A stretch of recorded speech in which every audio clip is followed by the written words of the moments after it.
എന്റെ കൃഷ്ണ, ഇന്നേ തുലാമാസത്തിലെ വൈകുണ്ഠ ഏകാദശി. ഈ ഗുരുവായൂർ നാട്ടിലുള്ള പെണ്ണുങ്ങളായ പെണ്ണുങ്ങൾ മുഴുവൻ അവിടെ നമ്മുടെ മുമ്പിൽ കാത്തു നിൽക്കണ്ടാവും കണി കാണാൻ. ഈ ബാലാമണി മാത്രം ദാ ഇവിടെ ഉണ്ട്. കാട്ടുകോഴിക്കെന്ത് സംക്രാന്തി എന്നൊരു പറച്ചില് പോലെ ബാലാമണിക്കെന്ത് ഏകാദശിന്നാ ഇപ്പൊ പുറപ്പെട്ടിറങ്ങിയ തള്ളമാരസെറ്റിന്റെ ഭാവം. മായന്നൂരിൽ തന്നെ കൂട്ടിക്കൊണ്ടു വരുമ്പോ എന്തൊക്കെ വിടലാ കേശവനാരെന്ന് പറഞ്ഞ കൊശവനാര് വിട്ടത്. എന്റെ ബാലാമണിയെ സുഹൃതൊന്നല്ലാണ്ട് എന്താ പറയാ. രാവിലെ നിർമാല്യം തൊട്ട് വൈകുന്നേരം ദീപാരാധന വരെ പൂജകൾ ഓരോന്നും മുടങ്ങാണ്ട് ഗുരുവായൂരപ്പൻ അങ്ങടെ തൊഴാന്ന് വെച്ചാ അത് പൂർവജന്മ സുഹൃതാ. ഇതിപ്പോടെ വന്നിട്ട് ദിവസം 10 കഴിഞ്ഞു. ഇന്നേ വരെ ബാലാമണി അമ്പലവട കണ്ടിട്ടില്ല. അതെങ്ങനെയാ?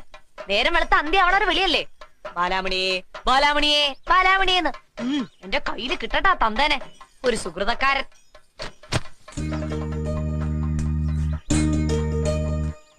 നമ്മള് വലിയ അത്ഭുതങ്ങളൊക്കെ കാണിക്കണ ആളല്ലേ.